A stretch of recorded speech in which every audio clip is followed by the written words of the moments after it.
Hello friends, exam की तैयारी करते समय हम हर चीज की तैयारी करते हैं, सारे टॉपिक्स याद कर लेते हैं, सारे फैक्ट्स को रट्टा मार लेते हैं, लेकिन सबसे इंपॉर्टेंट चीज तो हम भूल ही जाते हैं। परीक्षा में जो हमें निर्देश दिए जाते हैं फ्रेंड्स, वो हम ध्यान से क्यों नहीं पढ़ते हैं? क्योंकि ये मैं आपको इसलिए बता रही हूँ, स्पेशली अगर मैं हिंदी भाषा की बात करूँ तो फ्रेंड्स, आपको पैसेज हो, पैडागॉजी हो, कोई भी चीज हो, उसमें आपको निर्देश क्या दिया जाता है, जरा ध्यान से पढ़ेंगे फ्रेंड्स। निम्नलिखित गद्यांश को पढ़कर पूछे गए प्रश्नों के सबसे उपयुक्त उत्तर वाले विकल्प का चयन कीजिए। और यहाँ पर 90% बच्चे गलती करते हैं फ्रेंड्स। और क्यों?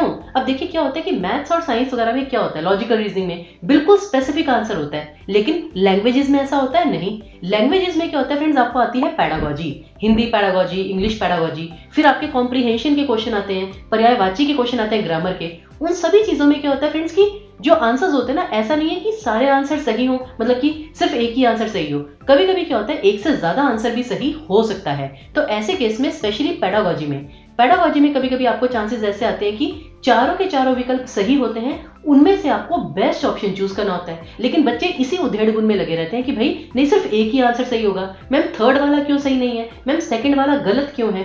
क्योंकि फ्रेंड्स, आप ये नहीं समझ पा रहे कि ऑप्शन क्या है। यहाँ पर आपको सही उत्तर के लिए नहीं, सबसे उपयुक्त उत्तर के लिए चुना गया है। हो सकता है कि आपके पास चारों ऑप्शन सही हो, आपको उनमें से सबसे ज्यादा अच्छा ऑप्शन चुनना हो, या फिर आपके पास चारों ही ऑप्शन बेकार हो और आपको ऐसा ऑप्शन चूज करना हो जो कम बेकार हो, या आपको चार में से दो आंसर बिल्कुल सही दिख रहे हो, उन दो में से भी आपको परफेक्ट आंसर चूज करना हो। अगर ये बात आप समझ लेंगे फ्रेंड्स, आपकी आधी की आधी कंफ्यूजन ऐसे ही दूर हो जाएगी और आपकी तैयारी ज्यादा बेहतर तरीके से होगी और पेपर में आप ऑप्शन चूज करते वक्त ज्यादा सावधानी बरतेंगे। ऐसी और जानकारी के लिए टीचिंग परीक्षा के यूट्यूब चैनल को सब्सक्राइब अवश्य कीजिए।